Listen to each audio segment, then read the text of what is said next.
If fighting was a god, I would worship him. I would bow to him. I would pray for victory.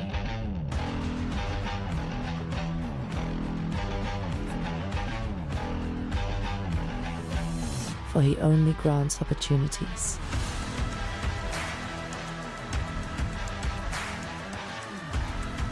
But behind every god lurks a devil. And the devil wants me to take a dive. My name is Annatomic.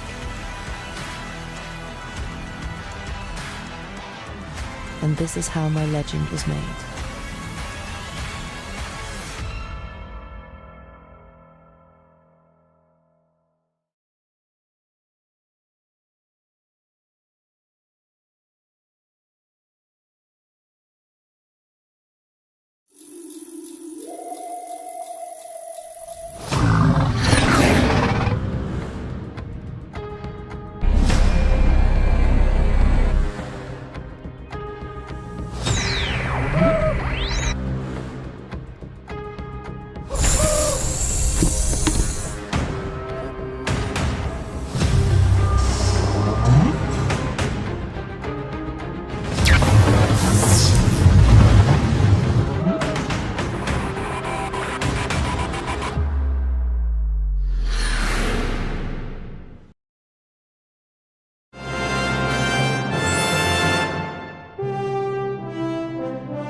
When footsteps fall in eldritch hollows, and spectres flee into the shadows, that is the time when horror's heroes abound, culling the ghouls that go bump in the night.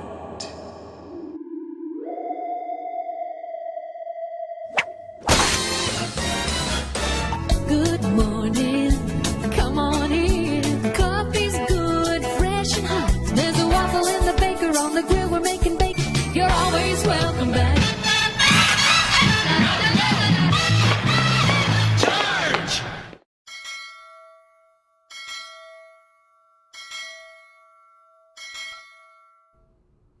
8 bells and all is well from the heart of Lovecraft Country and the birthplace of American religious liberty. My name is Shanth and Jetty. You are watching Shanth and Jetty Art. And welcome to the Waffle Lodge. All sorts of craziness. Welcome to this world of toys. I've got channel members here. It's great to see you guys. I am working on, funny enough, a piece from Comicsgate Kings a couple weeks ago. Been down with, or maybe 2 weeks ago. I can't remember. I've been down with terrible allergies that just took me out. I mean, I hope it was allergies. And I've been missing you guys. I've also been trying to get things together here in the heart of Lovecraft Country, so that I can hang out with you guys and we can do things more effectively. Lots of cool things going on. But let me show you guys some of the things I've been working on. Let me just show you these things. So I'm working on this Conan piece, which is a blast, and it's so funny. When people bid on these sketches, and I'm going to be doing be on Comicsgate Kings tonight doing another sketch, I always want to make sure that I give them the best sketch I possibly can. You guys know it's the same thing if you back the head sketched here.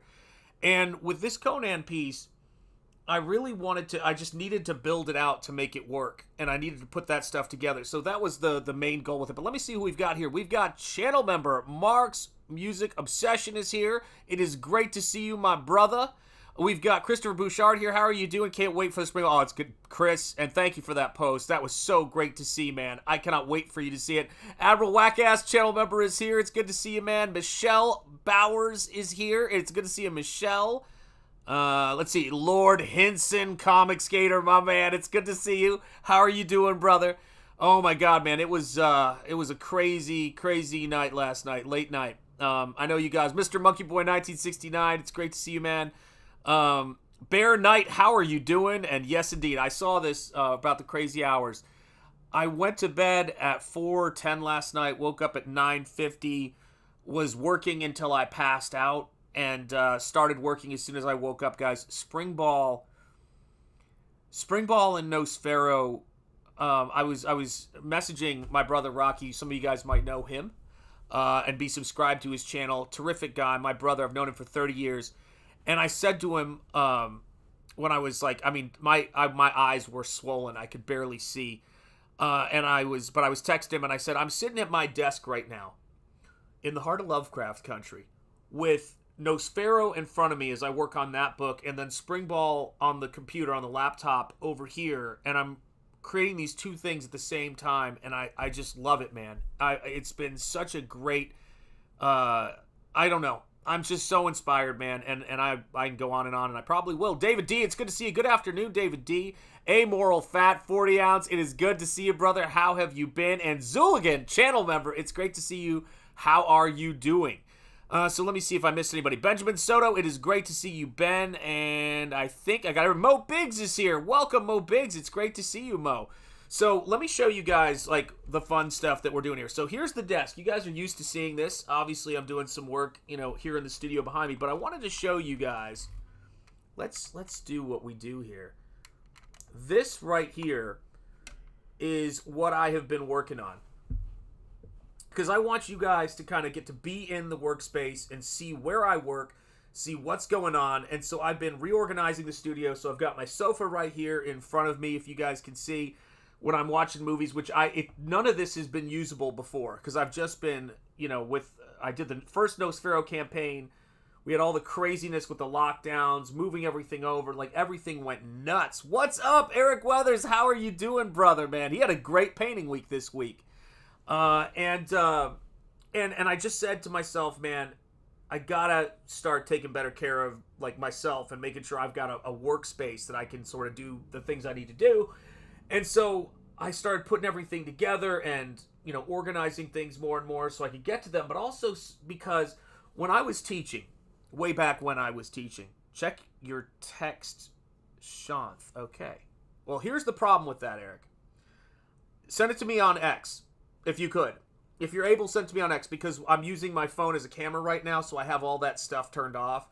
Otherwise, I would check it out. But send the message to me on X and let me know what's up. And I'll grab it. Just let me know when you have. And so, but Eric had a terrific painting lesson. But I was thinking to myself, what I loved to do when I was teaching, what I loved to do in general, was to build out spaces where they reminded me of what it was like when I was interning at Gaijin Studios, or when I was in any art studio, you know, Guillermo del Toro's Bleak House, which would be the ultimate version of that. And you really could invite people into the studio space you made. So with the college, I repainted classrooms. I, you know, would get books and things like that. But I've never really been able to sit myself down to do that kind of thing for myself. And what's made it exciting, what's made that interesting for me, is I go, well, I'd like to do it for you guys. So I could give you guys a glimpse of what it's typically like to be in an art space, so that when you come in here, you can be inspired. Excellent, man. Because for me, let's see if I can do this.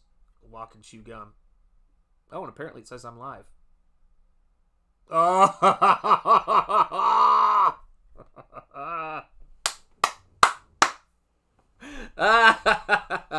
You guys, listen, man. Listen. Look at me. Look in my eyeballs. Okay. If there's something about the artist, the people who, you know, make artwork and tell stories and believe in fiction, believe in fantasy, love the genres, all the stuff I do. When you guys buy SPRINGBALL, or you buy and back SPRINGBALL and Nosfero, for God's sake, you're getting, like, you know, everything I've got is on that page. The other aspect of me that I cannot overstate is the teaching aspect.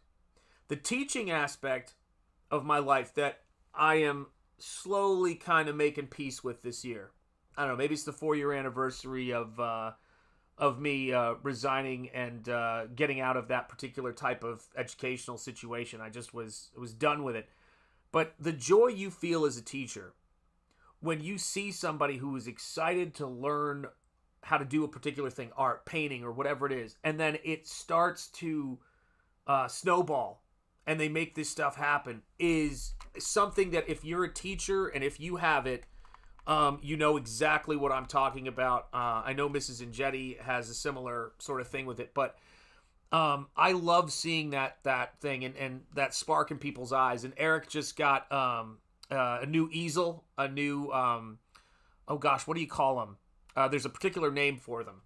But it allows you to tip the easel back flat so that you can do various textures and things on it. And it's great to see. What is up, Henry? How are you doing, man? It's good to see you. Let's see who else we've got. Sergeant Politeness, it's good to see you. Hi, Comicsgate. Hi to you, my friend. And hail Comicsgate, man. God bless all of you guys. So here's some exciting news before I forget, because I tend to forget these things. We just passed 32K on SPRINGBALL, and we passed 600 backers. So I was on Shane's stream last night, and really, honestly, I think that's the first stream I've been on since whatever this allergy weather thing that's been going on. I mean, I was just down. Just had a blast. And then, I said, look, guys, if I get some more backers, we're almost to 32K, almost to 600 backers. And you guys made it happen. And I appreciate you. So thank you so much. Edwin Buzz Azevedo. Hello. How are you? Hail. Bear Knight's cutting up chicken for fajitas. My cat. Well, what do you expect? What do you expect? I keep coughing. It's annoying. Yeah, I've been hearing this from a lot of people. That this has been a particularly rough season, and I don't know what the heck is going on with it, but it has been one of those seasons. Where the heck is this? Text margin. I don't know if I need the text margin to be like that, but it looks like everything is small. I don't know what is happening there. But anyway, guys, sit back, relax, enjoy yourselves. Oh no, there's trouble We have trouble in the chat, ladies and gentlemen. We have the one, the only Von Klaus. Now, how do I make the ding-dang type larger is the question we all must ask ourselves. I'm going to have to figure that one out. I love that there's a more options segment. Welcome, Von Klaus. How are you doing, my brother? And thank you for the kind words about Conan. Last night was so much fun, Sean. Love your new persona. Yeah, that was a riot, man.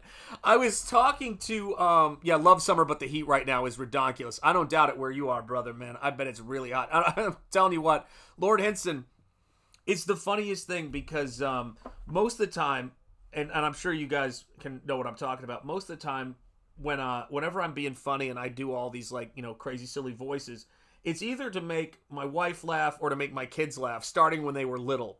You get the job and you've got these the little people of Stonehenge, as I like to call them, even though they're big now. And you find yourself in a world of where stuffed animals have to say hello and good night and all of that kind of stuff, where Mickey Mouse has to call us on the phone, and you kind of learn how to do those things. And but most of the time when I'm on stream, it's it takes a while. If you're an introvert, it takes a little while for you to just kind of laugh and cut up. And last night, I've done it before when I was on a stream with Mandy, and a situation just cracked me up. But that's just how it is. I had a blast and I was laughing my head off. And God bless the gentleman who did the promotional video that we were watching. But yeah, it was a trip. It was really fun. And what's funny is so many people make me laugh, and I am very, very grateful for that. And anytime I can hopefully lighten somebody's day or make them laugh, it's fun. And so watching Jay and Shane crack up was funny. Yeah, it's just it's the best part of all of this stuff, is for me, seeing if someone were to ask me, what's the stuff that has made you, crack up and or the things that you've enjoyed most, is that whenever I was teaching, and you have a classroom full of new people, particularly when you were teaching freshmen, or you were teaching some class where you had an artist who was, maybe hearing impaired or colorblind or was nervous in that space. Tammy D, how are you doing, girl? It's great to see you. How have you been? I hope everything is well. I'm sure it is hotter than Hades down there, and hang in there. Yeah, well, I have many personas. I've got, they'll emerge slowly as I relax, Oh, Sean, that Conan is fired. Thank you so much, Pittymon. I appreciate it, my friend. I appreciate it. The more I kind of, the more I do the stuff that I do, you kind of relax into things. But when I was in the classroom, and I was teaching, I used to do silly stuff because you're trying to get people relaxed so they can paint. So a lot of the stuff that Eric can probably tell you about this more, because I haven't taught in ages, and Eric's probably the only person who's had that experience recently. He even saw my teaching career encapsulated into a Word document, and then a lot of the things that have come out of my teaching work and things like that, which is really kind of fun to actually share with somebody. And but you have to kind of tell jokes and keep things light so that people will be relaxed enough to do the work while you're giving them information. And that's a big part of what I do. And so, but I've never thought about doing it on these live streams and things like that as much, because one I'm you got to get over the initial, which is ongoing, by the way, the initial strangeness of being on camera. And then there's also it happens when it happens, and when I'm around people making me laugh, and the more loose you get about these kinds of things, I think the more that stuff comes out. But it was a fun evening, and it was really good. It kind of recharged me. Hanging out with people and just talking about art and comics is always fun. And one of the artists I was talking this week for our art class with Eric about was an artist by the name of Isaac Leviton. Aviator Surge, my man, it is great to see you. Hail, Professor and Jenny. Hail, chat. Hail to you, my friend. And I hope you were doing well. So I don't know if Eric is still with us, but if Eric is still with us, I found this book that my brother Nick, who I talk about a lot, brought back to me from Russia, from the Isaac Leviton 250th birthday exhibition this incredible landscape painter. And it's the best book on him, and if it hadn't been for my brother lugging this back from around the world, I wouldn't have a copy of it. But this guy is just a genius. Just an absolute brilliant maniac genius. And Eric was doing a master study, and this might even be just the sketch he did of the painting. But this was doing a master study of this particular painting here. I don't know if you guys can see this. Okay, I apologize. I was not set up for to show all these books, but Isaac Levitan had a way of making light happen with these giant, amazing brushstrokes. Eric, we're going to talk about this book next art lesson, by the way, because I just unearthed it. I just found where I had it put away, but it's got great reproduction of his stuff. So we'll talk more about Isaac Levitan next class. Chuck Reardon, it's great to see you, Chuck. How are you doing, my friend? I hope you are doing well. Christopher Bouchard says, awesome Conan artwork. Oh, thank you so much. And how's the Spring Ball book coming along? Oh, man, I want to show you guys that. I can't, but I want to show you guys that stuff. And did you go see the new Superman movie? So, I have not seen the new Superman movie, but Mrs. Njetti and I put a pin in that and said, I'm going to take you to go see this movie. People are telling me it's good, and it'll be a fun, date out to go see a movie. But we've been catching up on movies we missed. So, we watched Sinners, I guess maybe a couple of days ago. And then we watched Deadpool Wolverine yesterday. And it was fun. It was fun to catch up on movies we've missed. Oh man, Eric. So Eric, the thing I want you to make sure you look up, just put this, type this somewhere or jot it down on a piece of paper. Because when I was talking to you about George Innes and Isaac Levitan are both a part of what would be called the movement in artwork called tonalism. Tonalism. So tonalism. And so when you're looking for, you're not going to find better than Isaac Levitan. I know I've looked as far as tonalists go. But when you're looking up to sort of see, okay, well, what are the kinds of things I want to be thinking about? If you search for tonalist painters and then you kind of make it of a particular time period so you don't get just bad recent sort of stuff, you will see some great stuff, and it'll help you to kind of locate what that particular work is and what the mentality is. So it was basically a lot of nice edge control. Sometimes it was very painterly, but it was the idea of using value to push space and give a sense of depth, and that's one of those things I love about it. I've listened to enough people talk about it. I've basically seen it already. Oh, yeah, absolutely. Yeah, the movie. Yes, I know exactly what you mean. Yeah, people talking about Superman, I feel like I have seen it already. Let's see here. Looking at your art, I'm driven to think... looking at your art, I'm driven to think bald men can't get their heads chopped. No hair to pick up. You're absolutely right. And display the glory. You're right. That might be the ultimate safety hack there, right? Is that if I don't have hair, then the barbarian won't feel comfortable, after the deed's done. So he's going to look for somebody with hair. I think you might be onto something, Aviator. Past Master Dan, my brother. How are you doing? It is great to see you, my man. I hope you are well. It's been so cool. I've got one more piece of the puzzle and then a lot of organizing to do. But just for those of you guys coming in late, let me just show you. I have been working on getting the studio space squared away so that occasionally we can move about and give you guys a sense of what's going on in the studio. I've got a blank space on the wall there that I'm going to be filling hopefully this week.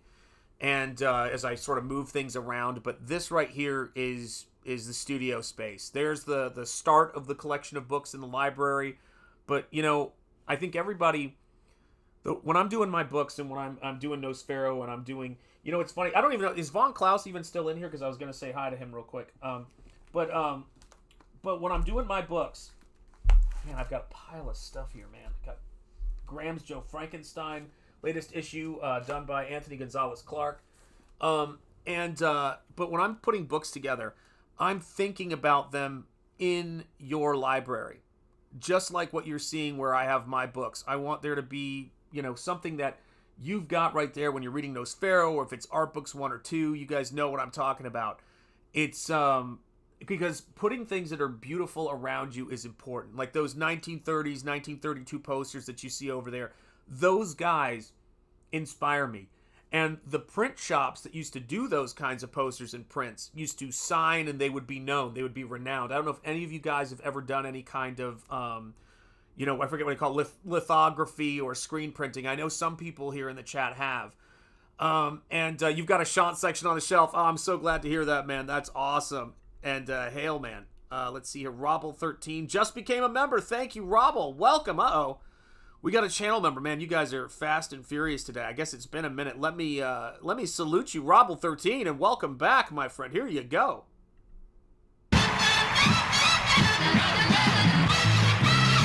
Charge! There you have it. Welcome, welcome. I'm back, says Robble13. It's good to see you, man. I hope you are well, and welcome, welcome, welcome. Start enjoying those custom emojis. So when I'm working on Nosfero, one of the things I was thinking about is, and I don't know if you guys can obviously tell, but I burned a DVD so that I could play. What's up, White Guy McGee? How are you doing, man? Yo! I've got the both of the trailers playing in a loop for about 2 hours, just alternating. Because when I pan up, I didn't want the TV to be blank, so you guys can see what the trailers are. Oh man, Robble13, you're gonna love it. You're gonna love it. I've been going into the painting for the oxidized edition. I was just messing with the covers and the interior spreads and InDesign today. Oh man, I cannot wait for you guys to get it. I'm gonna be spoiling the crap out of that.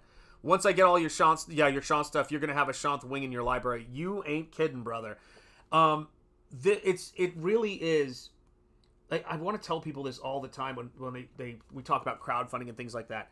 This happened, a fully painted comic. My first fully painted comic, by the way. Not my first comic by any stretch, but my first fully painted comic book happened because of Comicsgate. The idea that you could sit down with traditional media and that you could put together a comic book and there's a fan base for this kind of stuff is so inspiring. And the fact that you guys have brought back SPRINGBALL right there on the screen and it's being reformatted and put together, man, this stuff just is so cool, you know. So Nosfero the Crypt Walker, I just saw that Christopher Bouchard. Nosfero the Crypt Walker is also live right now, that campaign, and that was my first comic book crowdfunding campaign. It's a fully painted comic book written and illustrated by me, and it tells the story of Nosfero the Crypt Walker. It talks about his origin, and it's essentially Conan, John Milius's Conan, to be clear, and Solomon Kane meets Lovecraft. He's the hero that goes bump in the night. He's Nosfero does that name as the saying goes. Let me read it to you, actually. Here you go. I just realized I have the book here. Nosfero does that name does that word not sound like the death bird culling the living dead at dawn? It is the name both ghouls and demons dare not say, for they know it means death for the undead. So he is essentially that thing which stalks, hunts down, and wipes out vampire, who in my world are trying to open up a doorway to let in Lovecraftian horrors. So it's kind of melding the two different aspects of horror that I love. And then on top of that, let me move us back here. On top of that, look at this desk, man. Now, when you're really cool, which is to say not cool at all, you will have a mug that says #gouache. And again, I'm assuming Eric Weathers is still in the chat. Why wouldn't he be? Of course. And then there's the Nutmeg Tavern, because I do love Townsend's 18th century living stuff. But this mug that says #gouache was given to me by the colorblind student that I was telling you about, Eric, that I helped to learn how to paint in full color. So that, if you want to know how crazy the story goes, that's actually a gift that I received, which was cool. And Cranberry Landers is here, and so is Bruce Campbell's Chin. How are you doing, man? Yeah, my desk is absolutely insane. Cranberry Landers, understood. You're at work. I hope you're having a great day at work, man. I know I'm 30 minutes late, but is there an update on the ship date? No, but it is going to be. I'm putting the finishing touches right now on the InDesign document. It's going to be soon. I will give an update when it goes soon, but I'll also give an update when it goes to the printer, and I will give an update when I get the proof copy, and all the while these will be update your address reminders. And then, of course, once I get the books in-house, that will be the have your addresses updated by this date, and then we're ready to rock and roll. But, you know, the piece, all the artwork for it is done. I'm just kind of organizing and laying out the bonus material stuff. So for the Nosfero oxidized edition, you're going to have a sneak peek at the next book, because they're not really so much issues as they are books. They go in sequence, but I want to treat it a little bit more like like every story's an adventure, again, like the pulps, like Solomon Kane. And so you're going to get a sneak peek of the characters, the villains, and some of the circumstances and some of the roads not traveled that were a part of the brainstorming process for Nosfero Death Will Die. And Nosfero Death Will Die is going to be a real treat for me.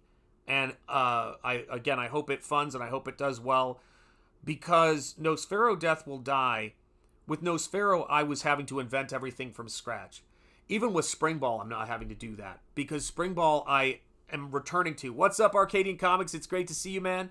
In and out of the chat due to cooking outside. No, my gosh, not dump heat in the house. Yes, I understood. Yeah, you don't want to dump heat in the house and fry the air conditioning. So SPRINGBALL, because I'm returning to it, because I've had so much time. Hello, channel member Alfonso Riley. It's good to see you, man. Because I've had so much time to think about it, it's not the same thing. I'm not designing the character, figuring out the world. I'm remaking the world, but there's a whole infrastructure there. Nosfero was my first painted comic book. Nosfero was, which is horrifying to think about now. I refuse to not do something once I commit to doing it, and so, I was like, this is going to get done, or I'm not going to be here anymore. And so now that I've done it, there is, oh my gosh, I got a Tiki Madras on the go. That's awesome, man. Excellent, excellent. Yeah, enjoy. God, you guys talk about food, making me hungry. And so, I didn't know what the character was going to look like. They did, while I was working on it, and this was during the lockdowns, they discontinued the type of paper that I've been painting on since I was in college. And I graduated in 1998, just to give you guys a sense. So paper I started using when I was a freshman stopped happening because of the supply chain stuff. So I've been, relocating materials. And so this is the piece, and this just does not do it justice because of the reflections and things like that. Like the white is keying a little bit too hot right there. But this is a look at the front piece for the oxidized edition of the book. And it's just absolutely insane. And I love what's happening with Laurel, where the diaphanous nightgown and the transparency of it is really just came together. And I can't tell you how happy I am with how that's come out, man. And you guys made this stuff possible. You know what I mean? I'm doing good, Brent. How are you doing? It's good to see you, Brent Mackey. How are you? Hell yeah, says Robble13. Yeah, so if you back the oxidized edition, you are going to dig what's going on with this. He's got his Crimson Saber. I'm doing all these really cool paint effects, just tons and tons of just meticulous detail to really give it that Lovecraftian feel. But, you never know. Tarks9 celebrating 5 months of membership. Hail Comicsgate. Hail to you, Tarks. And yes, indeed. Past Master Dan, you know what I'm talking about. But when we celebrate months of membership, Tarks9, we get cheerleaders. We must have cheerleaders forthwith. And I'm always so happy to see you rocking the John Malin SPRINGBALL alternate cover. These, my friend, are for you. So enjoy.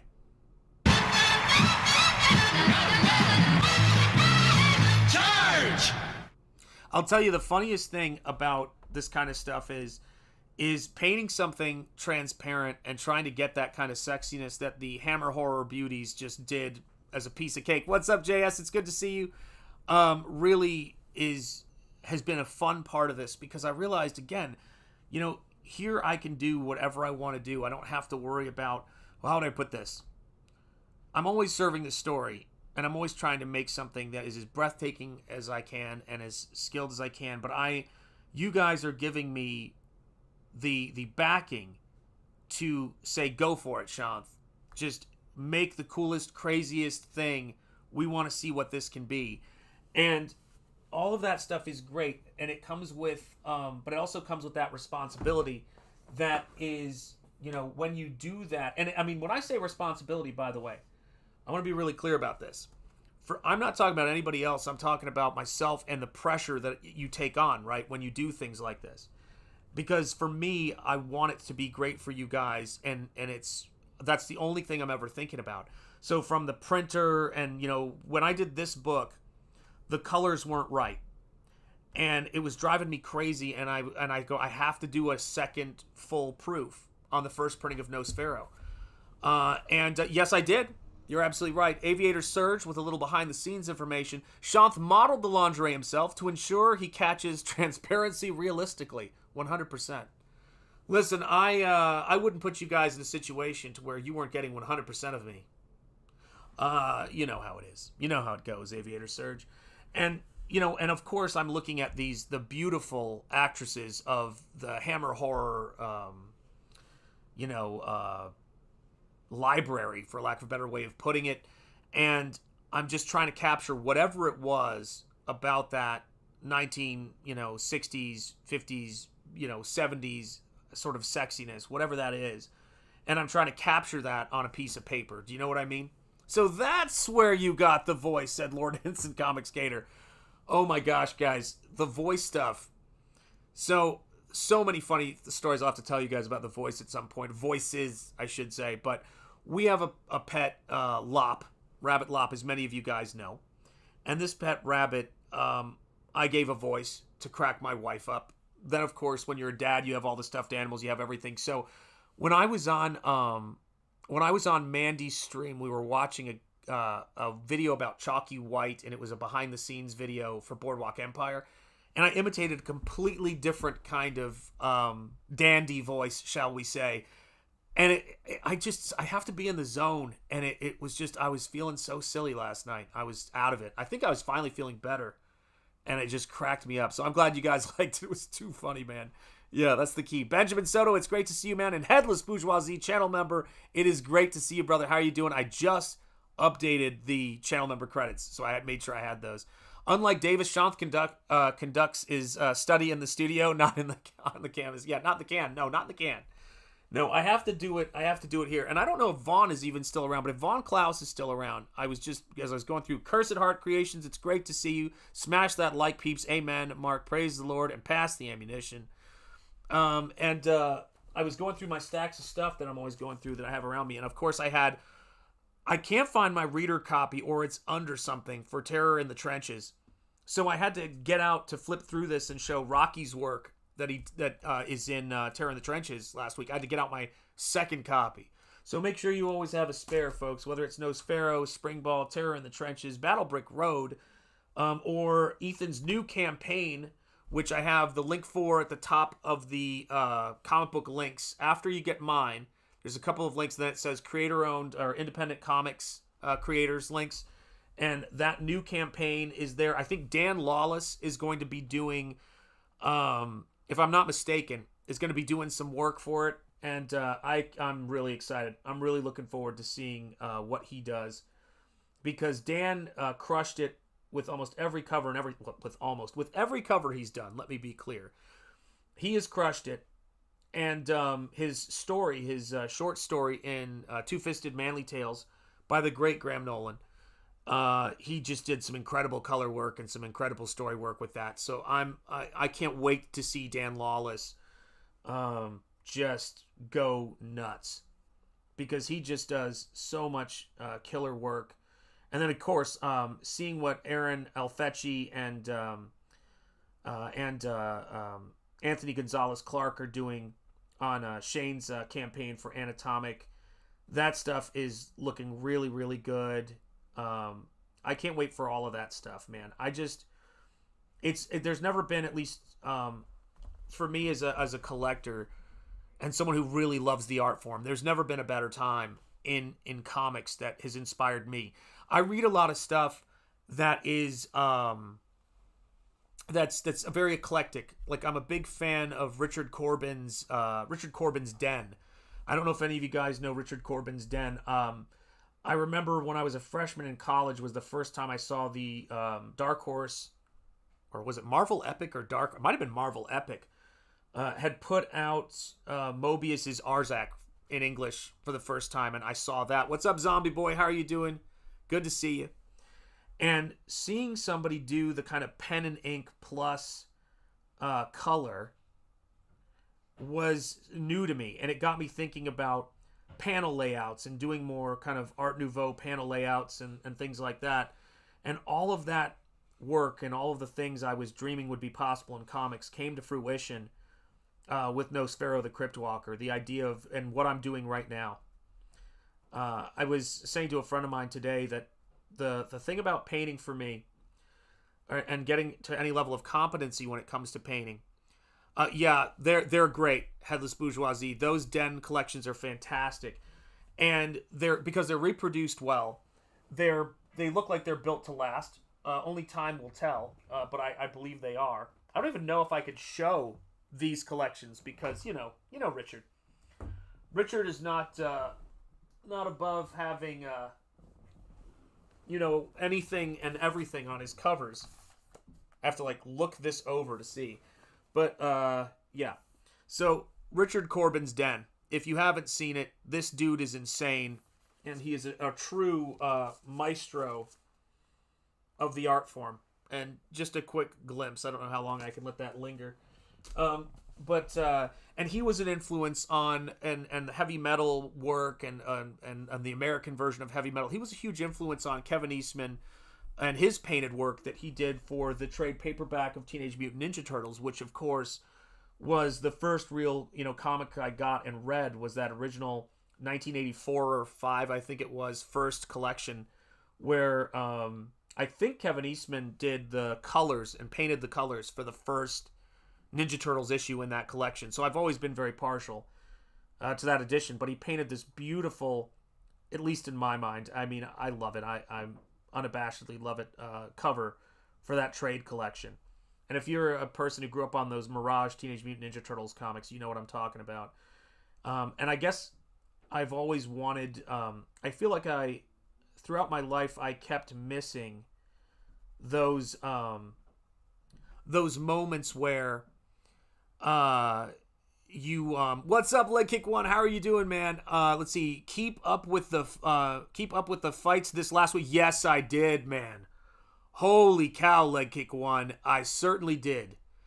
And Usyk was off his trolley. He was amazing. His footwork, he could not miss with that straight left hand. He could not miss. And I was actually shocked that Daniel Dubois had not prepped for it. I got to watch the Pacquiao fight a few times before I'm screaming robbery or whatever. I get how people feel, about that from an emotional standpoint. I thought that Bam Rodriguez was outstanding in what he did. The thing about Bam is that I think that Bam was fighting the kind of fighter and the style of fighter that it's really easy to look bad fighting, because the guy is durable, the guy was crafty, the guy was doing everything right, in terms of trying to avoid getting knocked out. And Bam was being careful not to get countered like he did in his last fight. He got dropped for the first time. It wasn't exactly, I don't think he was hurt, but it was a flash knockdown. But he just kept working away on this guy and putting together great combinations. And for him to stop him, I thought was really impressive. But yes, I like boxing, for anybody wondering.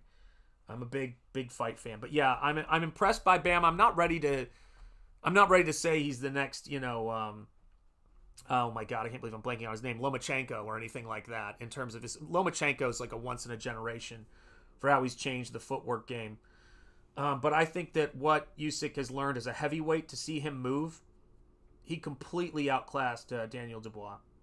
No doubt in my mind. And I feel bad for the Brits, but no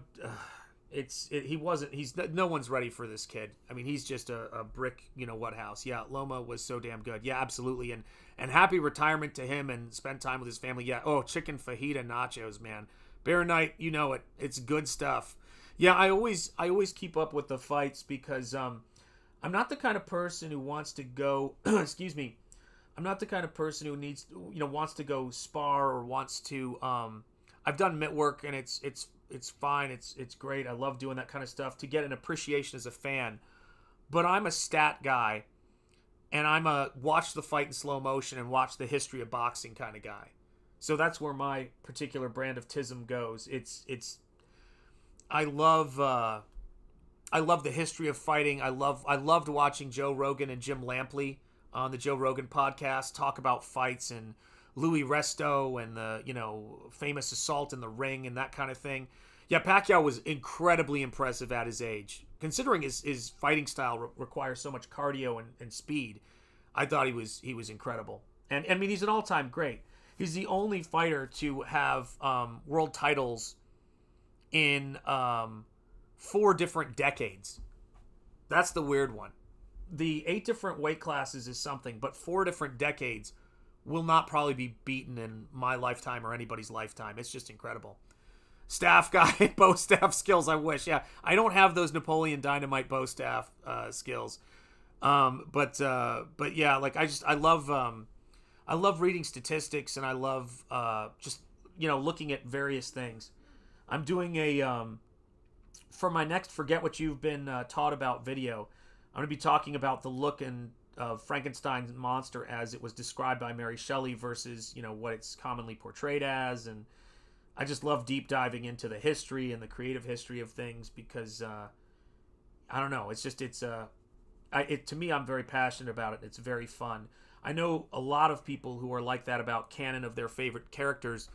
For me, it was much more following artists' careers and writers' careers and like what kind of nibs they were using and brushes and things like graphics duo shade. That's the stuff I love. What's up, Missy D? How are you doing? Hi, Shanth. I love your Conan. Thank you so much. It's amazing. Yeah, it's found a home. I'm going to be on Comicsgate Kings again tonight and be doing another piece, but this one is going to be heading out probably around the same time the one I do tonight is, because I was going to do what I'm doing right now, but I was down for the count, man. Whatever's going on with the allergies is really rough right now. The Cliff Richards of boxing, yes, not Cliff of music. I absolutely know exactly what you mean. Yes, indeed. By chance, do you have a P.O. box for gifts set up? I do not, but I'm going to try to set one up soon. I was talking to Mrs. Angetti about that because I know people like to send stuff, and I probably should get on that.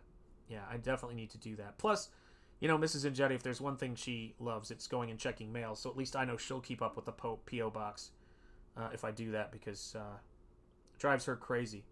The way I'll get something in the mail and I won't open it for, a week or two. And she just is like, how are you doing that? You ordered that thing. Don't you want to read it? And don't you want to check it out? And I'm like, when I'm ready. Do it when I'm ready. But yeah, man, that's a really good reminder. I should do that. Absolutely should do that. See here, but yeah, I just wanted the feel of it. I know everything I do. You've got so many paintings in your lifetime, and you just want, when someone's going to welcome one of your paintings into their house, you want it to be, you want it to just be something for them to cherish and for something for them to enjoy. And the same thing goes. That's why the print job is so important to me on my books, and I know Eric is very much the same way.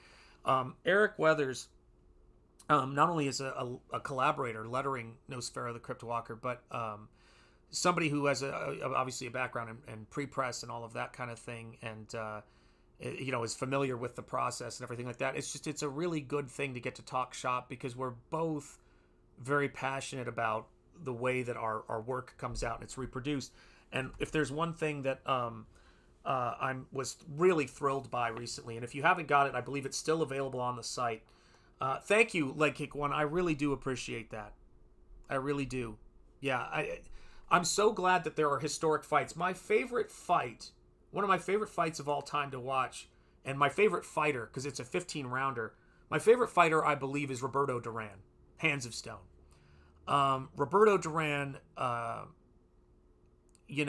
Sugar Ray Leonard 1 is one of the great fights.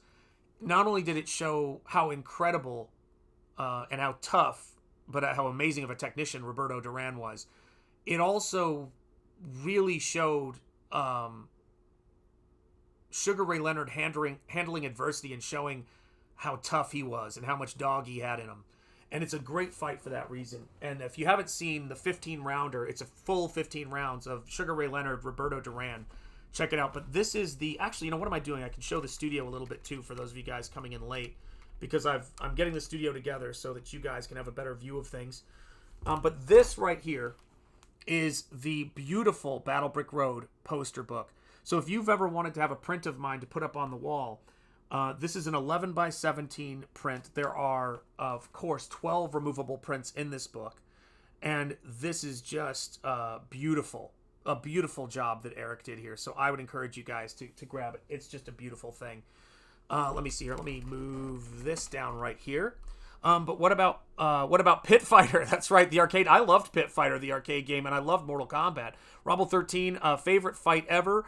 Rodney and David. Yeah, Keith David and Rowdy, the Rowdy man himself, Rodney Piper.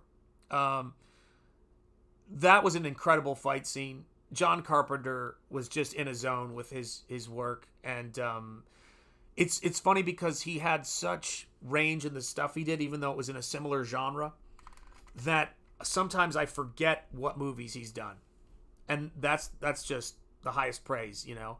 But you're right, Robble 13. Let me see here. Flutterbat says hello. Yes, Pit Fighter is it's good stuff. Mortal Kombat is good stuff.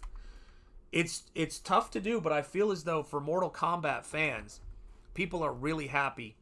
It was 10 minutes or some crazy number. Absolutely right. Yeah, I mean, it's funny. You watch some fight scenes in the Raid, and they're amazing. Incredibly beautiful choreographed fights and brutal and all that sort of stuff. There's something about the rawness of that fight scene, or the fight scene with Carl and John McClane in Die Hard 1, where he's on the stairs, and it's just like a brutal fist fight. That I love that kind of thing too. I love a good action movie. I enjoyed the John Wick movies, enjoyed the Bourne movies. You know, I'm a pretty easy sell on action stuff. You know, I love me some action movies. I was the guy who was, you know, when I was working in a movie theater in Chattanooga when I was a kid, I was the guy there who was like, you know, dibs on the Van Damme posters for Hard Target especially, which I was working in a movie theater when Hard Target came out, and I just became obsessed with John Woo. In fact, I got the letterboxed John Woo Hard Boiled, and some of my friends like Brian Konietzko, the co-creator of Avatar: Last Airbender, and Legend of Korra, and gosh, he's done a bunch of different stuff. He worked early on at Film Roman and things like that. And Rocky Ballesteros, who you guys know, who's Emmy-nominated, daytime Emmy-nominated animation director who's worked on everything. Go check out his IMDb. We're crowded into my dorm room watching Hard-Boiled Letterboxd on VHS and watching that famous one-take shootout scene in the hospital in Hard-Boiled. Just great stuff. Really great stuff. Mechanoid, what's up? You feel the struggle in that fight scene. You're absolutely right. Yep. Bus scene in movie. Nobody. That's right. You guys are cracking me up. Yep. I was watching Ward Gotti 1 through 3 yesterday. Crazy battles. Yeah, I've met Mickey Ward. I actually did a painting for him, or of him, I should say, for an event that he was going to be at. And I have a photo with Irish Mickey Ward. I'm very, I just said, as I've said a million times, every time Irish Mickey Ward fought, the fans won. That you can't say it any fairer than that, man. And by the way, The Fighter is my, I think it's tough to say. It's my personal favorite movie about boxing and a fighter. Is The Fighter, about Irish Mickey Ward starring Mark Wahlberg.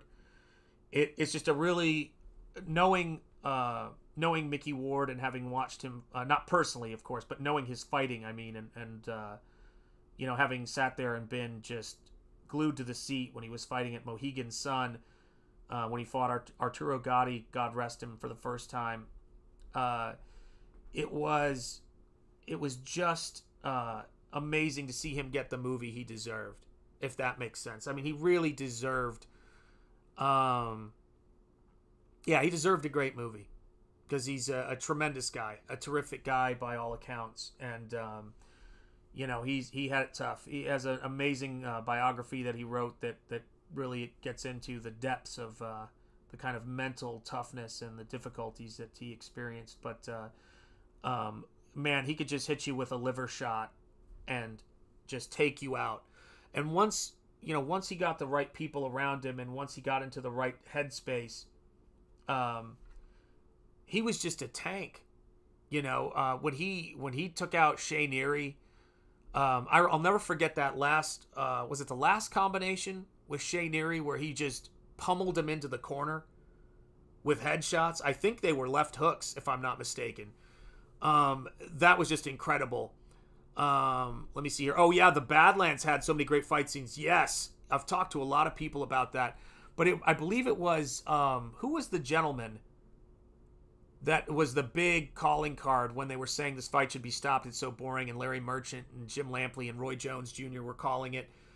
And he stopped the guy with a body shot, and it was out of nowhere. And it's killing me. I can't remember the name of the fighter that he was fighting. Shoot, that's going to annoy me. Who was it? Oh my gosh. I was asked who was my favorite fighter today. I went with Dan Henderson. That's a good call. Then my friend reminded me of, Robbie Lawler. It's hard to choose, really. It's tough to choose a favorite fighter for me. There's a lot of people that I enjoy. Right now, my favorite fighter in boxing is, for what he does, the way he carries himself, has got to be Alexander Usyk. I think he's a 2-time unified heavyweight champion. He only lost the unified title because they stripped him of it, which is just more nonsense. Although, it's tough because Manny Pacquiao is just fought, and in a sense, even though he's retired, he's somewhat active. Well, I'm going to let him be retired, but he was, when he was fighting, definitely.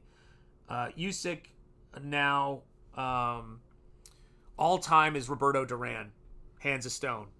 No doubt. What's up, Krabby Patty? Yep. He was fighting for Sheer Davis. There you have it. Yeah. Henderson and Lawler are definitely up there. Yeah, absolutely. There's some amazing stuff happening in MMA too. That I like to keep track of some of the stuff they're doing with training and footwork, and there's a lot to see. I know he gets a lot of hate nowadays, but old school Steven Seagal movies, I was there, man. Still have some of the best fight scenes. Yeah, Marked for Death. I remember seeing that movie. And I'm pretty sure it was one of the many movies that someone in line ahead of me and my good friend Zach, when I was growing up in Tennessee, got us a ticket to go in. They were like, "Do you want me to buy your ticket?" Because we weren't getting in. We looked like Campbell Soup kids at that point, man. We weren't getting in anywhere. I remember seeing Marked for Death, Predator 2, Lionheart, like all of these movies in the theater, and I was just so excited, man. That was good stuff. I just loved it, man. Loved fight movies. But yeah, Hard Target was really my... But it's interesting. Hard Target was my introduction to John Woo. But then another movie that's a big influence on Nosfero and a huge influence. I don't know if it's in my top 10, but it's one of my favorite movies of all time and easily in my top 10 soundtracks. And that's saying something because I love film soundtracks. And that's a high bar for me. Is Last of the Mohicans, directed by Michael Mann.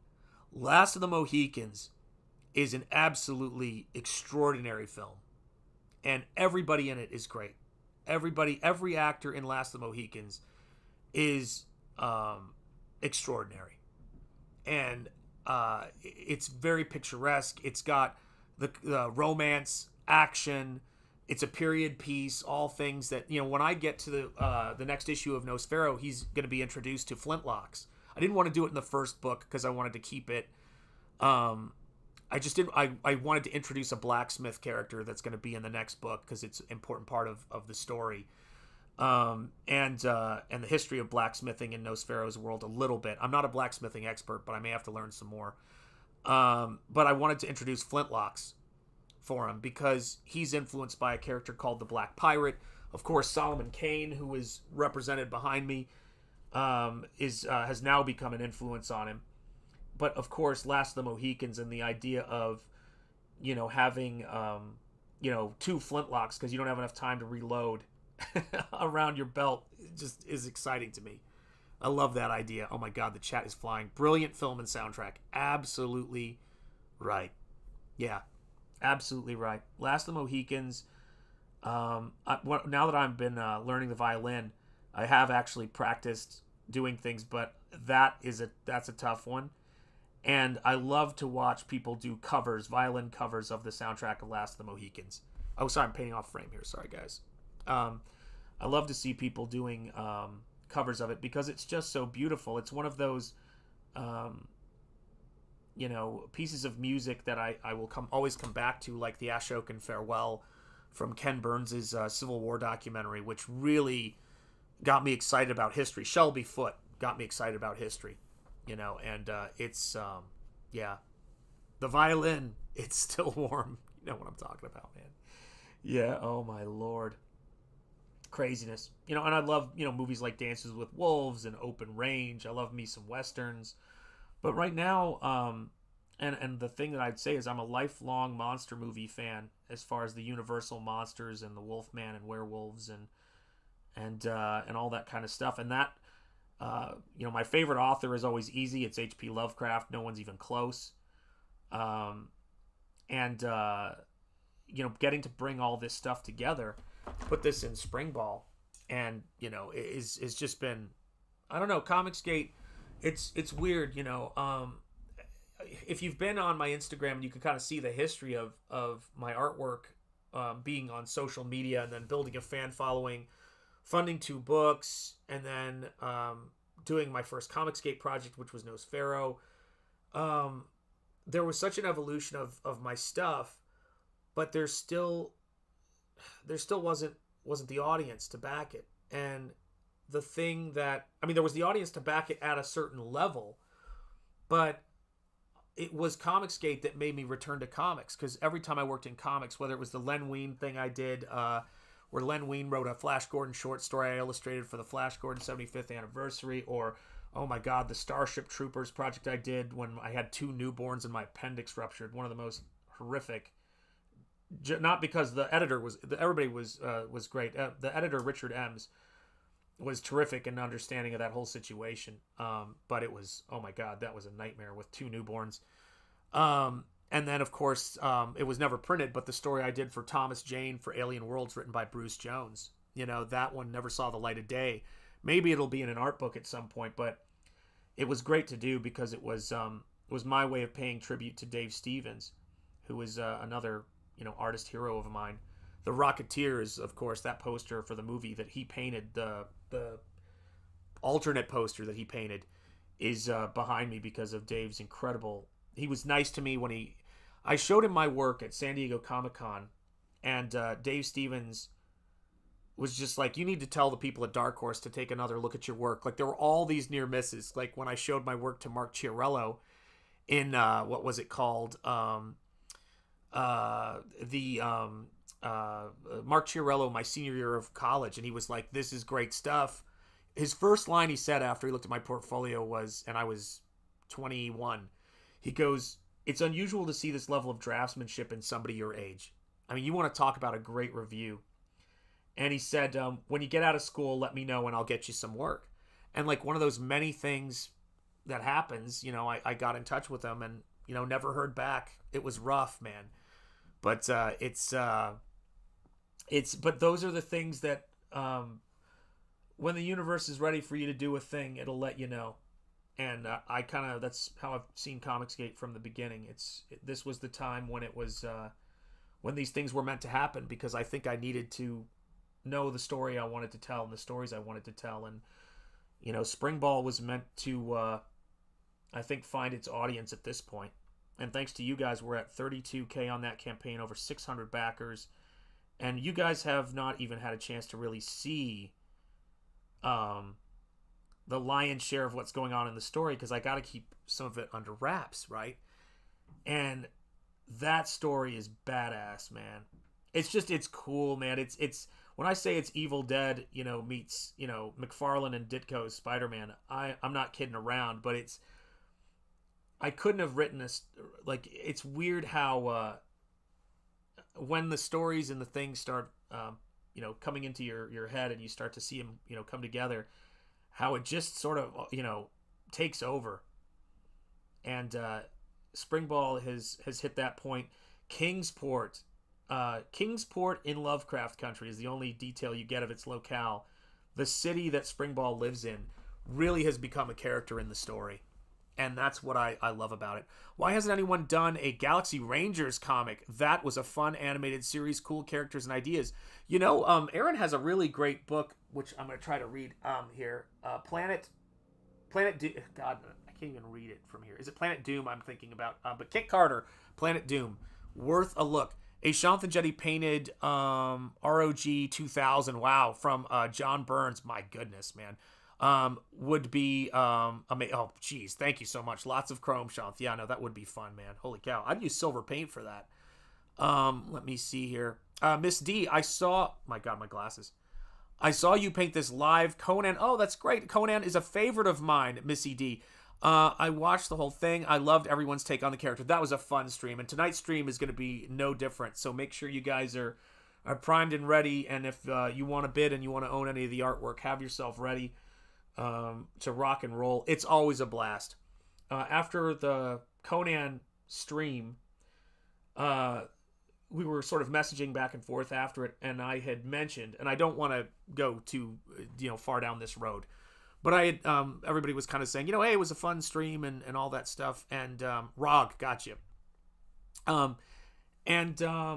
He said, and I said, with all of the news that was coming out of Texas at that time, I was just feeling really down and kind of feeling heartbroken for all the folks affected there. It's just the kind of thing that is just such an awful sort of thing when things like that happen.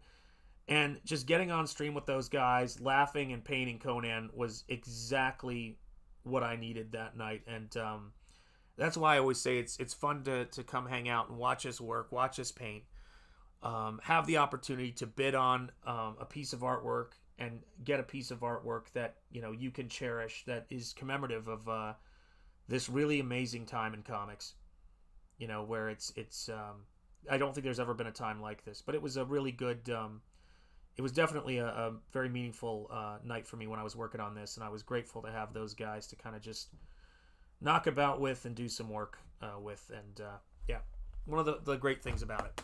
So let me see here. Whoops, dropped the pen there on the paper.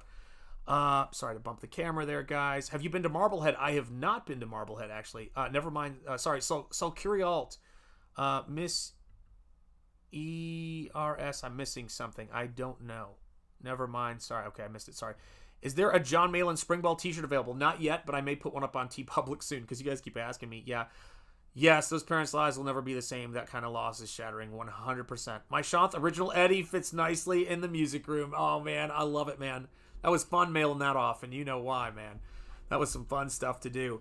Yeah, I mean, one of my favorite folks as far as actors and entertainers and performers is Bing Crosby.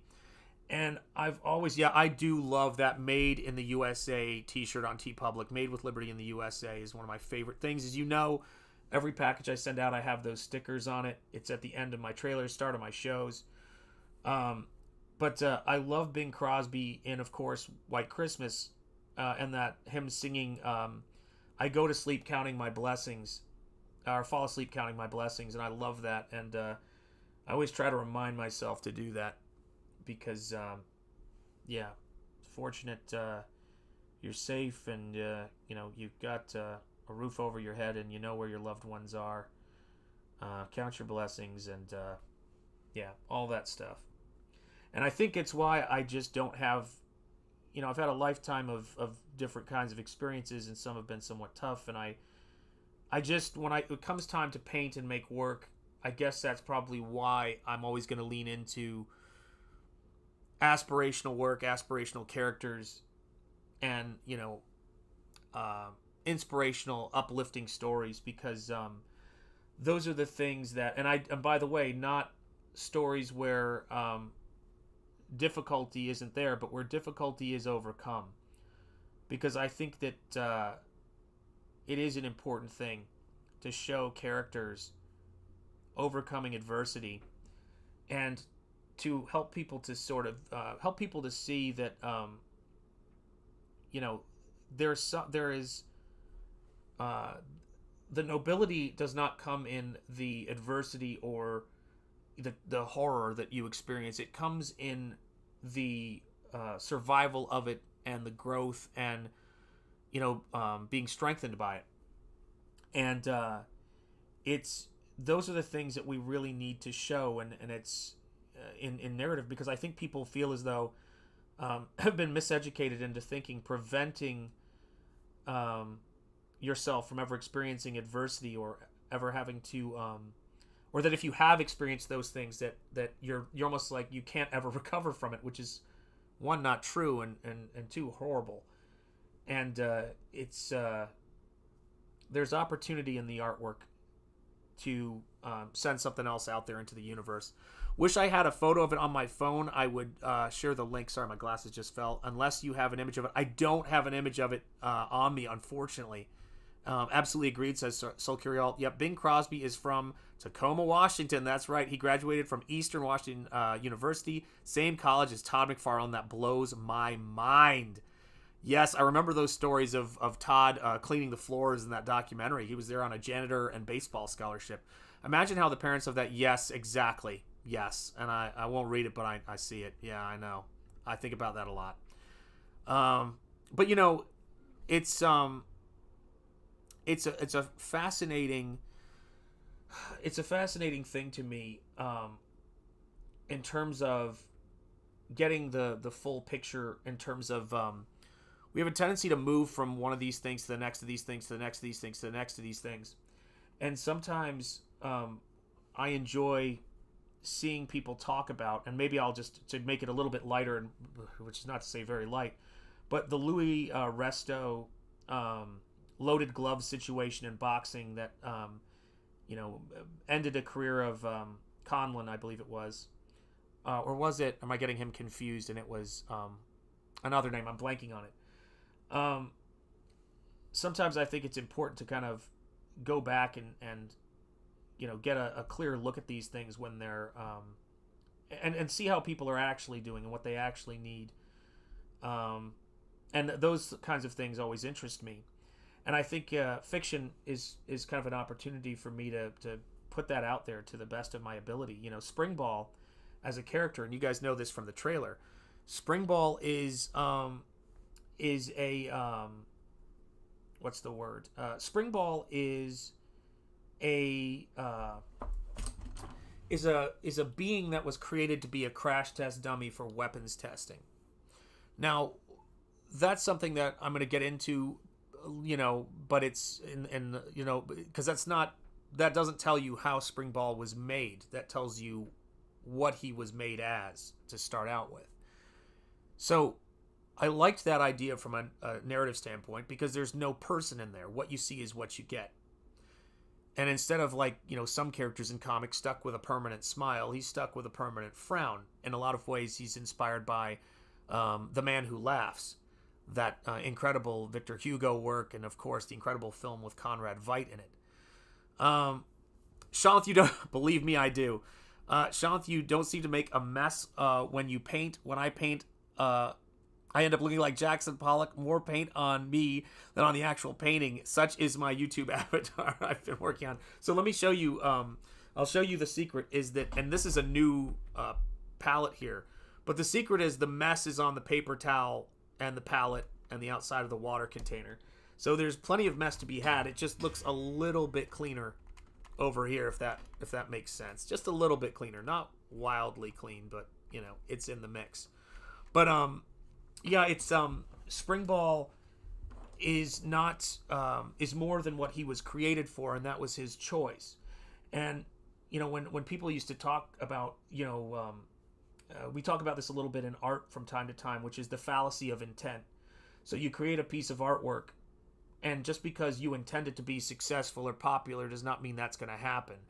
And just because you hope people will receive it a certain way, like Alan Moore writing Rorschach in The Watchmen and wanting him to be a negative character that everyone thought was crazy and stupid, and people preferring what Rorschach was saying. It's that kind of thing. Well, the thing about it is that you see a lot of people who come out of incredibly difficult circumstances and situations, and they choose to move towards the light. They find a lighthouse. They find people to admire, or guidelines or principles to admire, and they move and they go somewhere else. And Springball, you're going to see what he does with his time and what he does with his abilities, because all I think we can really do is do the best we can with the abilities we have. And that's something that's really important, at least for me, when it comes to writing Springball. Scribe Comics, how are you doing? It's good to see you, my friend. Here it is. Amazing. Oh, there you go. iCloud photos. So there is the photo of the painting I did for of course, Mark's music, excuse me, my voice, Mark's music obsession, and I'm so glad he got it. Yeah, of course, and that's why I think evil is important. Thank you, by the way, for sharing Nosfero, the Crypt Walker, past Master Dan. That is why it's important to write stories where evil is evil. And in SPRINGBALL and in Nosfero, I'm making evil, but as I've said before, most people can't write evil characters because they don't understand evil, and they haven't really thought about it in any kind of intelligent fashion. And so they write about heroism in a very cheap fashion, and villains are just misunderstood or petty or neurotic, and or they try to make everything so morally ambiguous. But if you care about humanity and you believe in humanity for all of its faults and all of its those things, also the greatness and the beauty in it, then you write differently and you create differently. And I'm able to I'm passionate about writing some scary villains, some great villains, and some heroes who take it to them. So that's the fun of it. All right, gang, we're at 6:33. I do not know when we're going to be doing Comicsgate Kings, but I wanted to fire up a quick stream to say hello to you fine people. Yes, thank you so much, Admiral. Yeah, and Mark, I'm so glad that you have that and you have Nosfero, my brother. It was such a fun time on that stream. So I'm going to be painting on black media paper tonight, so come by Comicsgate Kings and check it out, guys. Thank you guys so much for being here. Sorry the stream is short, but I've got to get some food. I haven't eaten today, so I should probably eat something before that stream and kind of wake myself up a little bit. So thank you guys for being here. I'm working on, oh my gosh, a $20 super chat from Flutterbat. My God, on the way out. Can't stay long today. Just wanted to say hi while you were live. Wow, thank you so much, Flutterbat. My God, that is an incredible super chat. I will put it to good brushes and good use. Here you go, Flutterbat. Charge! Thank you so much, Flutterbat. That's incredible. I appreciate you so much. I will eat before I pass out. And thank you, Admiral, for posting the link to Nosfero. Krabby Patty, thank you guys so much for being here. As I always like to say, from the heart of Lovecraft Country and the birthplace of American religious liberty, my name is Shanthan Jetty. You've been watching Shanthan Jetty Art. Speak easy, stay gold, keep the faith, and peace be with you guys. Give nihilism no quarter, and have a great rest of the day. And remember, we're here in the studio, we're live, there's fun stuff to do. We're gonna have a great time tonight, so come hang out. Thank you so much, Brent, for being here. I appreciate you. Thank you again, Mark's Music Obsession. Thank you, Corey Landis. Yeah, I mean, tell you what it feels like more. And thank you again, guys. Past Master Dan, Alfonso, Riley, and of course, Lord Hinson Comics Gator, my man. It's great to see you. David D in the house. So Curial, no, you understood. Y'all be safe. Thank you, Flutterbat, for that amazingly generous super chat. I appreciate you. Godspeed, Mechanoid. William Wellborn, be seeing you, absolutely. I'll see you guys over on the Kings show. And Krabby Patty, thank you guys. Take care, everybody. I will see you soon. And here are the channel member credits. You guys are awesome. I will see you soon. Bye.